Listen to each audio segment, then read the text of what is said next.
आज हम लोग बात करने वाले हैं बीए पार्ट 1 हिस्ट्री ऑनर्स के बारे में। आपको पता है कि बीए पार्ट 1 हिस्ट्री ऑनर्स का नया बैच चालू होने वाला था, तो आज वही नया बैच चालू हो गया, जिस बैच का नाम क्या है, जीरो टू हीरो बैच। क्या नाम है? Zero to hero batch. अब इस बैच का नाम जीरो टू हीरो बैच, देखिए पार्ट 2 का तो पहले ही चालू हो गया और आज ये पार्ट 1 का भी चालू हो जाएगा। आपको पता है कि इससे पहले हम लोग स्पेशल बैच पढ़ रहे थे, जो कि ये स्पेशल बैच बहुत अच्छा से हम लोग कंप्लीट कर लिए थे और उसके तहत बीए पार्ट 1 का पूरा सिलेबस हम लोग कवर कर लिए और सब कुछ पढ़ लिए।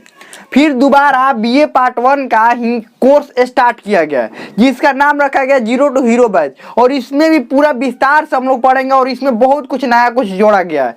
इससे पहले कि हम लोग पढ़ना स्टार्ट करें, पहले ये समझ लेते हैं कि बीए पार्ट 1 हिस्ट्री ऑनर्स क्या होता है, इसमें क्या क्या होता है, इसको पहले समझ लेते हैं। देखिए बीए, बीएससी या बीकॉम, ये तीनों ग्रेजुएशन के स्ट्रीम होते हैं। अगर ग्रेजुएशन में ये तीनों में से कोई एक और चुनना होता है, मान लीजिए ग्रेजुएशन में आप एडमिशन लिए तो इन तीनों में से एक को चुनना होता है, बीए, बीएससी या बीकॉम। बीए, बीएससी या बीकॉम चुन लिए तो उसमें अब सब्जेक्ट चुनना होता है। जैसे बीए, बीए मतलब बैचलर ऑफ आर्ट्स होता है, बीएससी मतलब बैचलर ऑफ साइंस होता है और बीकॉम मतलब बैचलर ऑफ कॉमर्स होता है। तो आप मान लीजिए साइंस से अगर बीएससी कर रहे हैं तो साइंस का कोई सब्जेक्ट लेना पड़ेगा, बीए कर रहे हैं तो कोई आर्ट्स का सब्जेक्ट लेना पड़ेगा। तो बीए जो है, हिस्ट्री जो है, ये आर्ट्स का सब्जेक्ट है। तो मान लीजिए बीए में आप हिस्ट्री ऑनर्स लिए हैं, ठीक है, क्या लिए हैं? History honours. तो पहले ये समझ लेते हैं, इस बैच को थोड़ा सा मिटा देते हैं, ये समझ लेते हैं कि ये इसका एग्जाम कैसे कैसे होता है, क्या क्या होता है, सिलेबस क्या होता है, थोड़ा सा ये हल्का फुल्का समझ लेते हैं। देखिए अगर हिस्ट्री ऑनर्स है आपका बीए में, तो पार्ट 1 इसका कितना साल का ये कोर्स होता है? पार्ट 1, पार्ट 2 और पार्ट 3। अब समझिए, तीनों में समझिए। मान लीजिए आप ऑनर्स विषय लिए हैं, जैसे 10th और 12th क्लास में आप पढ़ते होंगे। 10th क्लास में क्या होता था, सामाजिक विज्ञान सोशल साइंस में ही चारों सब्जेक्ट आ जाते थे, जो इतिहास, भूगोल, नागरिक और अर्थशास्त्र, ये चारों सब्जेक्ट एक ही में आ जाते थे। यही अगर 12th में आप आर्ट्स लिए होंगे, 12th में आर्ट्स होगा या साइंस, तो साइंस भी होगा तो फिजिक्स, केमिस्ट्री, मैथ ये सब अलग अलग होता है। फिजिक्स और केमिस्ट्री ये सब अलग अलग होता है, 10th में सब एक ही में होता है। लेकिन अगर इंटर में अगर एडमिशन लेते हैं तो साइंस से अगर एडमिशन लिए तो फिजिक्स, केमिस्ट्री, बायोलॉजी सब अलग अलग हो जाता है। या आर्ट्स से एडमिशन लिए तो इतिहास, भूगोल ये सब अलग अलग हो जाता है। और इसमें क्या होता है कि आपको एक स्पेशल बैच, मतलब एक स्पेशल आपको चुनना पड़ता है सब्जेक्ट, कि हम इसी सब्जेक्ट में ऑनर्स करेंगे, इसी सब्जेक्ट में ऑनर्स। मान लीजिए आपने बीए में हिस्ट्री ऑनर्स लिया है, तो पार्ट 1 में क्या होता है, जिस विषय का ऑनर्स लेते हैं उसका पेपर, 2 पेपर का एग्जाम होता है, पेपर 1 और पेपर 2, पेपर 1 और पेपर 2। उसके बाद सब्सिडरी का 2 सब्जेक्ट और कंपोजिशन का 1 सब्जेक्ट का एग्जाम होता है। समझिए, मान लीजिए हिस्ट्री ऑनर्स है तो हिस्ट्री में पेपर 1, हिस्ट्री का ही पेपर 1 होगा और पेपर 2 होगा, दोनों में अलग अलग क्वेश्चन पूछे जाएंगे और अलग अलग सिलेबस होता है। उसके बाद सब्सिडरी में जो विषय लिए होते हैं सब्सिडरी का एग्जाम होता है, और उसके बाद कॉमर्स का। देखिए अब इसमें क्या कॉमर्स बोल रहे हैं, उसके बाद कंपोजिशन का, देखिए इसमें क्या होता है, इसमें दोनों एक ही सब्जेक्ट होता है, पेपर 1 और पेपर 2, क्योंकि ये ऑनर्स का पेपर होता है, 2 को तो एक ही होता है, और सब्सिडरी में 2 अलग अलग विषय लेना पड़ता है और कंपोजिशन में भी 1 अलग विषय लेना पड़ता है। लेकिन सबसे महत्वपूर्ण स्थान ये ऑनर्स पेपर का ही होता है, क्योंकि फर्स्ट सेकंड आपका डिसाइड इसी पेपर पर होता है, ना कि इस पेपर पर। ये सिर्फ क्वालिफाइंग पेपर होता है, इसमें सिर्फ आपको पास करना होता है, लेकिन पास करना जरूरी होता है, ध्यान रखिएगा, इसमें पास करना जरूरी होता है, और फर्स्ट सेकंड इसी पर बनता है। ज्यादा ध्यान किस पर आता है? इस पर। अब समझ लेते हैं। तो पार्ट 1 में हम लोग बात कर रहे कि अगर पार्ट 2 में आप पढ़ रहे होंगे, तो पार्ट 2 का जब क्लासेस चालू किया गया था तो उसमें पार्ट 2 के बारे में बात किया गया था। फिर पार्ट 3 के क्लासेस चालू किया जाएगा तो पार्ट 3 के बारे में बात किया जाएगा। अभी पार्ट 1। अब हिस्ट्री ऑनर्स ले तो ऑनर्स का मतलब क्या होता है? ऑनर्स का मतलब समझिए, ऑनर्स का मतलब ये आपसे उम्मीद रखा जाता है, हिस्ट्री ऑनर्स का मतलब ये उम्मीद रखा जाता है कि आपको उस विषय में बहुत अच्छा से नॉलेज होगा, किसी को भी उस विषय को पढ़ा सकते हैं, समझा सकते हैं, इतना आपके अंदर कैपेसिटी होनी चाहिए, इतने आपके अंदर क्षमता होनी चाहिए कि जो विषय आपका ऑनर्स पेपर है उसके बारे में बेहतरीन नॉलेज होना चाहिए, और साथ में ही अगर किसी को पढ़ाना हो जाए, किसी को समझाना हो जाए, तो बेहतरीन तरीके से आप समझा सके। तो उसी को ध्यान में रखते हुए सिर्फ ये नहीं कि सिर्फ परीक्षा की दृष्टि से ही नहीं, उसी को ध्यान में रखते हुए पूरा विस्तार से पढ़ाया जाएगा और साथ में परीक्षा की दृष्टि से भी ध्यान रखा जाएगा कि कैसे कैसे क्वेश्चन पूछे जाते हैं, वो भी हम बताएंगे। तो ध्यान रखिएगा, हिस्ट्री को एकदम ऑनर्स जिस तरह से ऑनर्स को पढ़ा जाता है, क्योंकि ये ऑनर्स ही है, तो एकदम पूरा अच्छा तरह से हम ऑनर्स आपको पढ़ाएंगे। अब देखिए पेपर 1 और पेपर 2 इसमें दो होता है। तो सबसे पहले हम लोग पेपर 1 स्टार्ट करेंगे। पेपर 1 का कोर्स कंप्लीट हो जाने के बाद 12-13 वो चैप्टर है, कंप्लीट हो जाने के बाद पेपर 2 हम लोग क्या करेंगे, स्टार्ट करेंगे। समझ में आ गया? अभी हम लोग क्या स्टार्ट करेंगे, पेपर 1। ध्यान रखिएगा, अभी हिस्ट्री ऑनर्स में क्या स्टार्ट करेंगे, पेपर 1। पेपर 1 में प्राचीन भारत के इतिहास के बारे में पढ़ना होता है। प्राचीन भारत का इतिहास, भारत का इतिहास। अब इतिहास का मतलब थोड़ा समझ लिया जाए, इतिहास का मतलब क्या होता है। इतिहास का मतलब क्या होता है, बहुत सारे इतिहास का आपने डिफिनेशन पढ़ा होगा।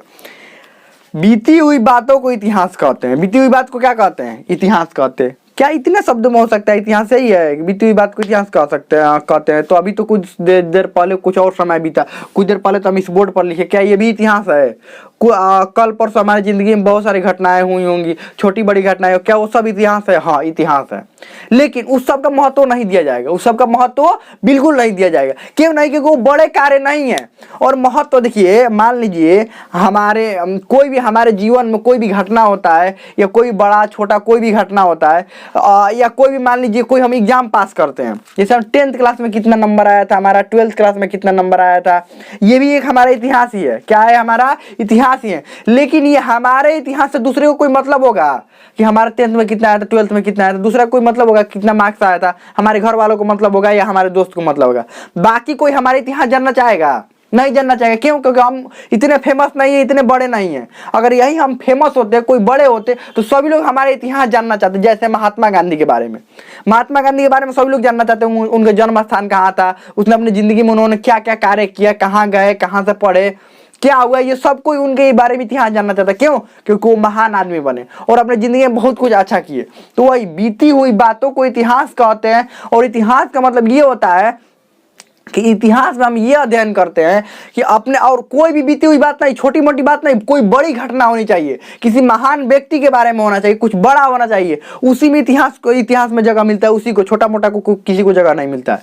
जो बड़ा घटना होगा, बड़ा चीज होगा, उसी को इतिहास में जगह मिलता है। अब ये समझते हैं कि इतिहास में मुख्य रूप से क्या पढ़ते हैं कि हमारे पूर्वजों द्वारा कौन कौन सी घटनाएं उनकी जिंदगी में घटित हुई, बड़ी घटनाएं, और उनका रहन सहन कैसा था, खान पान कैसा था, कैसे रहते थे, कैसे व्यापार करते थे, कैसे फसल उपजाते थे, कौन कौन सी उन्होंने लड़ाइयाँ लड़ी, किस किस तरह से उन पर अत्याचार हुए, कौन कौन से बाधाओं से उन्होंने पार किया अपने जिंदगी को, ये सब उसके बारे में पढ़ना होता है। उसी को इतिहास कहते हैं। क्या कहते हैं? इतिहास।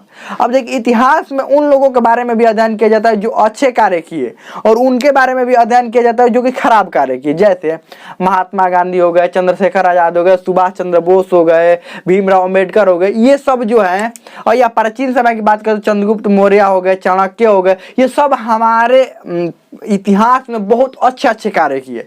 लेकिन यही बात करें अंग्रेजों का, कितना गलत काम किया भारत पर आकर। भारत का तो अत्याचार करता है, तो भारत को लूटता भी था, और अपने देश में सब जितना भी भारत की चीजें हैं सब कहाँ पर पहुंचाता था, अपने देश में। और भारत के लोगों को क्या करते थे, भारत के लोगों के साथ मारपीट भी करते थे वो लोग, और भारत से सब सामान लेकर जाते थे।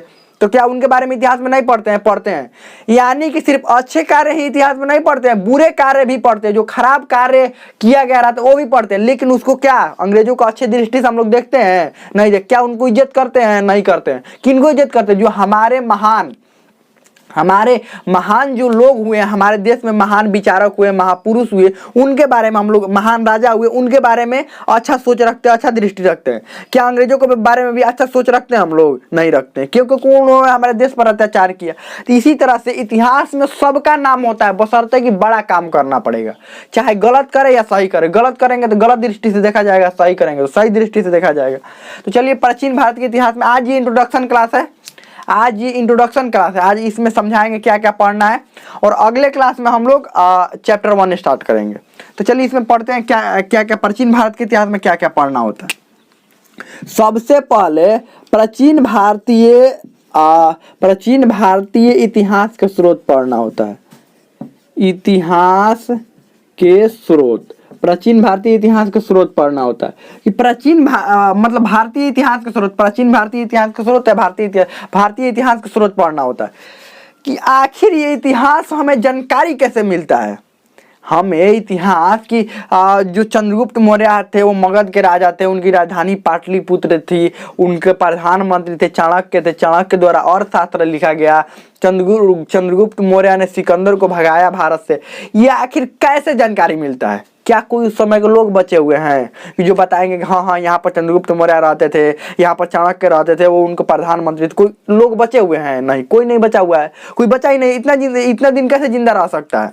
नहीं रह सकता है। कोई लोग नहीं बचे तो आखिर कैसे जानकारी मिलती है? कोई भी घटना की जानकारी हमें मान लीजिए अभी से वर्तमान समय में 2-3 दिन पहले कोई भी घटना होती है तो कैसे कैसे जानकारी मिलता है?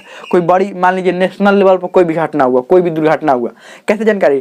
टीवी न्यूज़पेपर के माध्यम से, टीवी के माध्यम से या अन्य किसी सोशल मीडिया प्लेटफॉर्म के माध्यम से हमें पता चल पाता है कि हाँ यहाँ पर इतनी बड़ी घटना हुई। या लोग द्वारा भी मान लीजिए हम नहीं जानते, हम सोशल मीडिया नहीं चलाते हैं, तो दूसरे लोग चलाते हैं सोशल मीडिया तो वो बताएंगे कि हाँ ऐसे ऐसे बात हुआ। यानी लोगों द्वारा हम सुने या सोशल मीडिया द्वारा या न्यूज़पेपर द्वारा, इनके ये स्रोत है हमारे। क्या है? स्रोत है, किसी भी चीज़ की जानकारी के स्रोत है। लेकिन प्राचीन समय में न्यूज़पेपर तो था नहीं, टीवी था नहीं, आखिर उनके बारे में हमें कैसे जानकारी मिलता है? तो 2 तरीके से मिलता है, पुरातात्विक और साहित्यिक। पुरातत्व का मतलब ये होता है कि उनके द्वारा उपयोग किए गए जो भी वस्तुएं हमें मिलती है तो उनसे हम अनुमान लगाते हैं कि उनका जीवन रहन सहन कैसा था, जीवन कैसा था, खान पान कैसा था। उनके द्वारा वो घर जो थे, वो घर के बारे में हम देखते हैं कि हाँ ऐसा महल था, ऐसा घर था, तो हाँ ऐसे रहते होंगे, ऐसे खाने के बर्तन मिले हैं।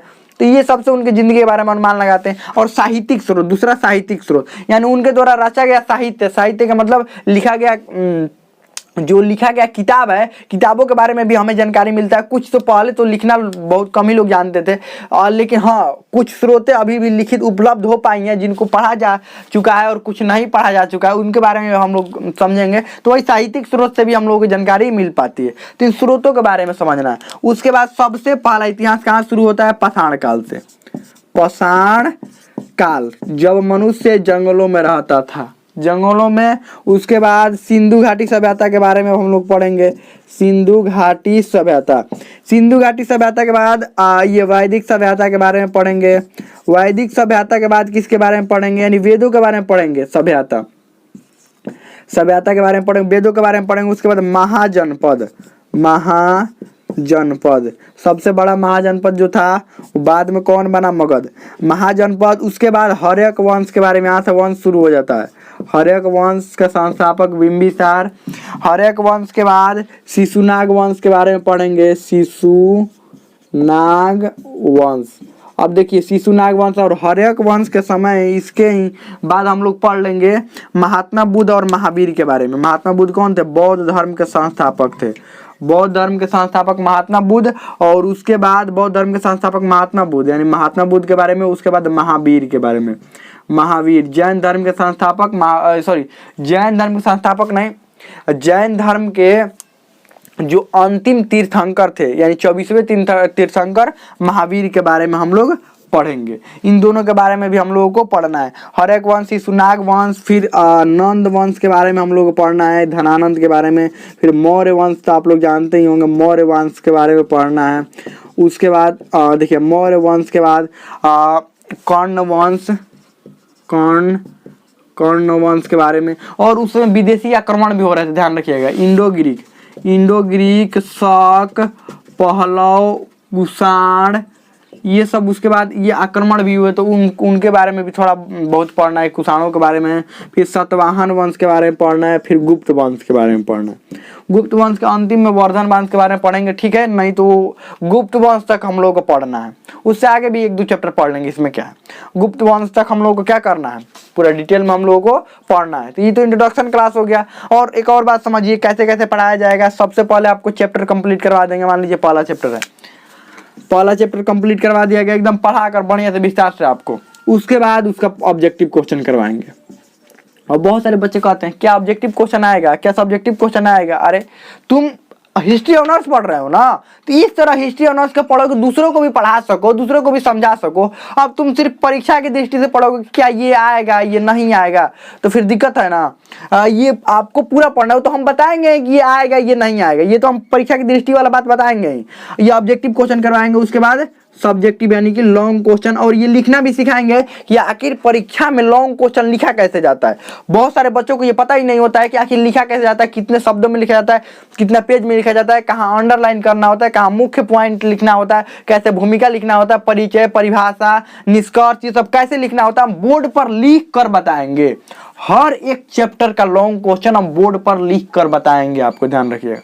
उसके बाद इसी चैप्टर से प्रीवियस ईयर पेपर में कौन कौन से क्वेश्चन आए हैं ये भी हम बताएंगे, ये कौन कौन से प्रीवियस ईयर पेपर में क्वेश्चन आए हैं। उसके बाद model set, model set, model set हम देंगे। कहाँ पर मॉडल सेट देंगे? मॉडल सेट अब इसी का ऑब्जेक्टिव और सब्जेक्टिव क्वेश्चन हम पढ़ा दिया है, तो अब इसी में से जो ऑब्जेक्टिव और सब्जेक्टिव क्वेश्चन का मॉडल सेट तैयार करके, मॉडल सेट जैसे परीक्षा एग्जाम में जैसे क्वेश्चन मिलता है वैसे ही तैयार करके और टेलीग्राम ग्रुप में देंगे। कहाँ पर देंगे? Telegram group. और टेलीग्राम ग्रुप, और वहाँ पर आपको आंसर लिखकर भेजना होगा, हम आंसर चेक करेंगे कि जिस तरह से हम लॉन्ग क्वेश्चन आंसर पढ़ाएंगे उस तरह से आप लिख पाते हैं कि नहीं लिख पाते। जहाँ जहाँ भी कमियाँ होंगी, जो जो भी समस्याएं होंगी, कमियाँ होंगी, हम बताएंगे हाँ यहाँ यहाँ कमियाँ हैं, यहाँ यहाँ सुधार करने की जरूरत है। तो मॉडल सेट कहाँ पर? Telegram group. अगर अभी तक ज्वाइन नहीं किया तो उसका लिंक इसी वीडियो के नीचे डिस्क्रिप्शन में दिया गया है, या आपको सर्च करना है टेलीग्राम में हिस्ट्री टॉक और टेलीग्राम ग्रुप मिल जाएगा। उसके बाद आपको क्या कर लेना है? ज्वाइन कर लेना है। तो ये हमें तो समझ में आ गया होगा, और उसके बाद हम लोग पहला चैप्टर अगले क्लास से स्टार्ट करेंगे। तो हमें तो समझ में आ गया होगा। इसमें कोई भी डाउट हो, कोई भी क्वेश्चन हो, आप कमेंट में पूछ सकते हैं, हमें तो समझ में आ गया होगा।